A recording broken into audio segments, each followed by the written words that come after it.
Good morning everyone शुभ सकाल सबाइके केमन आছেন সবাই আমার নতুন একটা ব্লগে সবাইকে ওয়েলকাম। এটা গতকালের ভিডিও। আমি সন্ধ্যাবেলায় ওদের বাড়িতে পড়তে গেছিলাম। এটা অনন্যার বোন, ও ক্রোকোডাইল সেজেছে। তারপর বাড়ি এসে আমি শ্রাবণ মাসের সবুজ চুড়ি আমি এতদিন পরিনি, মানে কেউ দেয়নি। তারপরে আমি পেয়েছি আমার এক বন্ধুর কাছ থেকে, সে আমাকে দিয়েছে বলে আমি আজ পরে নিলাম চুড়িগুলোকে অ্যারেঞ্জ করে।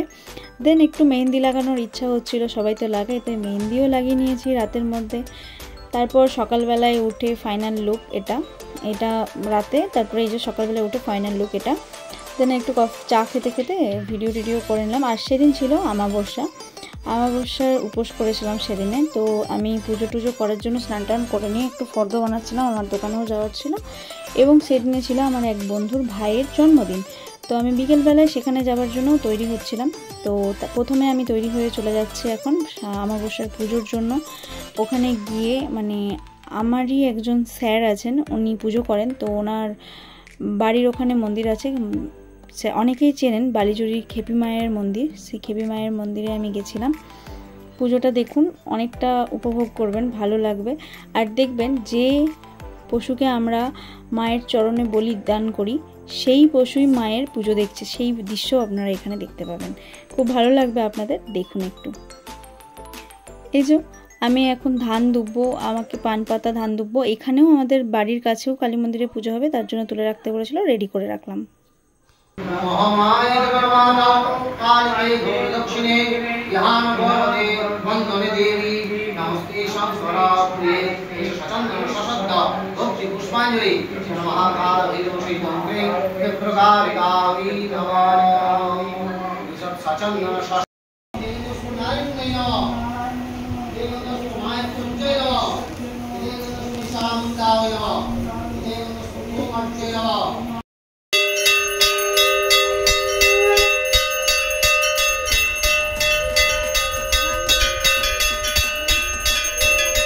মায়ের মন্দির থেকে আসার পরে আমি চলে গেছিলাম আমার বন্ধুর ভাইয়ের জন্মদিনে ওদের বাড়িতে। তারপর সেখান থেকে বাড়িতে ব্যাক করে আমি আমার বাড়ির কাছের কালী মন্দিরে এসে উপস্থিত হই, কারণ আমি উপবাস করেছিলাম। ওদের বাড়িতে আমি জন্মদিনের কোনো কিছুই খাবার গ্রহণ করতে পারতাম না।